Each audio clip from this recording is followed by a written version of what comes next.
sort of talk to these people about or try to get a gauge of? Yeah. These are people that are very sober-minded. I mean, this individual was early in the morning, going to work, not under the influence of anything. And that person had a similar clearance as mine, TSSCI. So, we've gone through What's that? top secret, sensitive Department of Information clearance. And, just like myself, I've been through multiple polygraphs in my career. So did this individual. So does he have any idea or any theories about why this thing was following him? No, that's what freaked him out the most, because he didn't have any experience in his life like this. It totally blew his mind when he looked out his moonroof and then looked out the side of his car door and saw this 300-foot triangle. It was like pre-dawn sky, but it was darker than the pre-dawn sky, and it had this plasma edges, it was purplish glowing edges, and these three lights that had these omnidirectional, almost like pool lights. How you can't really tell where the light source is. And it was totally trippy. And that's just one example of many anecdotal, with some evidence, pilot stories. And that's what made me dig deeper. And I started, cultivating my network. Has the government studied this before? This wasn't just OSAP and ATIP and Blue Book and all this shit in the past, right? This seems serious. So certainly the government has looked at this. And, I went to search for that program, and that's what I ended up whistleblowing on, right? So how did you initially discover this program, and what was your first encounter with the information? A very senior individual in the intel community came to me when I guess I was asking a lot of questions because I'm a very inquisitive guy, and it was hey, I need to introduce you to somebody. He listed that certain person's academic credentials, which were beyond reproach, PhD level education, clearance, resume was insane. I'm well, okay, sure. I'll talk to this person. And I ended up meeting that person in a, top secret facility. And, he started to discussing hey, there's a program. I was on it. And, we were reverse engineering crash material that we've recovered over the decades, and he's I'm not joking, and we're telling you because you guys have to report to the Deputy Secretary of Defense and Congress on this matter, right? And we were actively briefing Secretary Esper, Deputy Secretary Norquist, other cabinet level folks, right? And it's there's an oversight issue because you're the UAP task force. You should be read into this stuff because why spend the taxpayers, dollars looking at stuff that we already have data on. Right. So that spooked me. And that was fall of 2019. And, I don't take a guy's word for it. I'm you know what?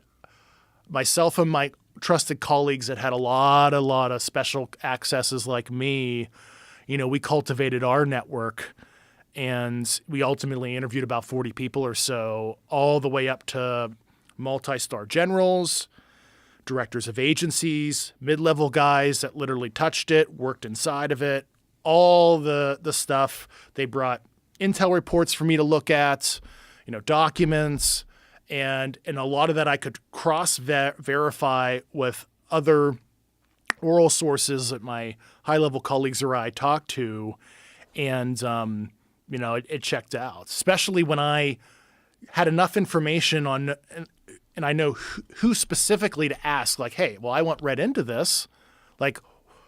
I'm on the UAP task force, and we went to those. I'll call them gatekeepers for the lack of a better term, and they basically said, "Fuck you" to me and my colleagues. So why were these other people willing to discuss this with you? Well, they determined I didn't need to know. I was already cleared at such a high level, handling presidential material and everything. It's Dave needs to know. And they felt that coming to us, it was a form of a protected disclosure. They felt that they weren't really violating anything because, we were I'll call it the investigatory body for the Department of Defense and the intelligence community and Congress at the time. And they, you are allowed to, disclose to a government official in an official capacity. And I, did that. And, of course, I protected those people. And do know I took those people, a lot of them, and I brought them to the Intelligence Community Inspector General when I filed my complaint. Because I don't want people to, hear it from a secondhand source. People call it hearsay, whatever. Though I have some firsthand knowledge, I eventually talk about someday. I'm trying to get it cleared, but through security processes. So they could hear it and hear the details, like, who, what, when, where, why, where the shit is, who's in control of it, what are the cover programs, et cetera, et cetera, et cetera. So, and that's what deemed my complaint credible and urgent in July 2022, which is my complaint, yes, was about reprisal too. I filed that separately eventually to the Department of Defense Inspector General. And that's an ongoing investigation, but it was my congressional oversight UAP crash retrieval allegations that was deemed credible and urgent. It was sent to the Director of National Intelligence, and then it was sent to the Congressional Intelligence Committees around that time, July of 2022. And I eventually went to Congress in December of 2022, and it's a crazy story why it took so long. It's fucking nuts. But I provided total about 11 and a half to 12 hours of classified testimony to the congressional staffers and their lawyers for both the House and the Senate. And I went, full open kimono. I mean, I told them as much as I could within my time slot, if you will. So this is obviously very compartmentalized, Yes. where there's only a few people that know about this information, and they're not allowed to discuss it with other people. Mm-hmm. When did this all start? I mean, is this out of Roswell? Is it predate that? Like, when did they first realize that there are things that cannot be explained or can't be explained through conventional means?